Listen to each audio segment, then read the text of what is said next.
कटक जिलार टांगी चौद्वार ब्लॉक शालगाँ पंचायत भयरपुर ग्राम मर्यादा पुरुषोत्तम श्री रामचंद्र मंदिर प्रतिष्ठा और नव विग्रह प्राण प्रतिष्ठा उत्सव अनुष्ठित हो जाइए। उपलक्षे 5 दिन व्यापी शालगाँ और नखरा पंचायत रे आध्यात्मिक परिवेश सृष्टि होता। प्राय 150 वर्षर रामलीला अनुष्ठान रे भंगा घर भितर राम सीता काठ मूर्ति पूजा पाई आसुला।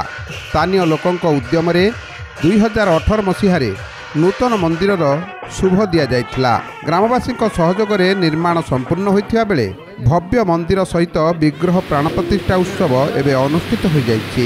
ये तो हूँ विगत 150 ରୁ 200 वर्ष अनुष्ठान आम बापा जेज अमल अनुष्ठान अच्छी एटी आमर 150 वर्ष तलू ग्रामवासी मैंने मिसिकी रामलीला प्रदर्शन करती एवं तापरे बाहर गोटे काठ मूर्ति आनी प्रथम प्रतिष्ठा करते आम ग्रामर युवक मैंने चेष्टा करी विभिन्न अंचल अनुदान आनिकिना ग्रामर किसी सहदेव व्यक्ति अनुदान आनिकी आम मैंने मंदिर प्रतिष्ठा करूँ। हजार हजार श्रद्धालु मंदिर को आसिबा सहित रामलाल दर्शन करिसेंती। विधि अनुजाई कलश यात्रा, सूर्य पूजा, रत्नमुद, विग्रह प्रतिष्ठा, यज्ञ आदि बहुविध कार्यक्रम अनुष्ठित होइथिला। प्रत्यह सांस्कृतिक कार्यक्रम सहित आनंद बजार आयोजन कर जाइथिला। बहु वर्ष धरी लोक मानकर प्रतीक्षार अंत आज घटी। प्रभु समस्त को आशीर्वाद करंतु। आमर समस्त आचार्य माने अति सुदक्ष सहित अति आनंदर सहित तांकर कार्य संपादन करुछंती एवं ए ग्रामर समस्त आबाल वृद्ध वनिता तांकर आत्मा को तांकर प्राण को एवं तांकर मन को प्रभुଙ୍କ चरण में समर्पित करिछंती। आही होछु बड़ कथा। जाजपुर जिलार बड़चना अंतर्गत श्री गोपीनाथ जीव द्वितीय वार्षिक प्रतिष्ठा उत्सव अवसर में 2 दिन धरी एक विश्वशांति महायज्ञ अनुष्ठित होता। श्री गोपीनाथ जीव मंदिर परिचालना परिषद द्वारा आयोजित यह प्रतिष्ठा उत्सव बहु भक्त श्रद्धालु को आकर्षित करथिला।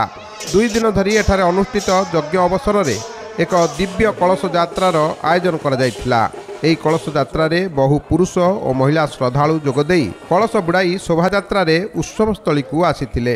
प्रथम दिवस रे अंकुरारोपण, कलश यात्रा, नामयज्ञ, गो पूजा, समर्पण पूजा, मंगल आरती, घृताहुति, पार्श्व देवादेवी पूजा पंडित सिद्धेश्वर पंडा तत्वावधान में संपन्न होता। यज्ञर शेष दिवस रे पूर्णाहुति दि जाई विश्वर कल्याणार्थे प्रार्थना करा जायथिला। एथिरे आध्यात्मवादी शरद चंद्र लेंका और तांको धर्मपत्नी शांतिलता लेंका कर्ता कर्त्री भाव में दायित्व संपादन करथिले।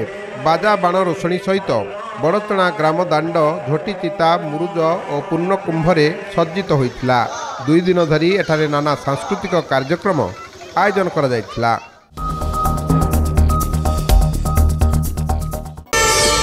प्रार्थना आम आनंदर उत्सव।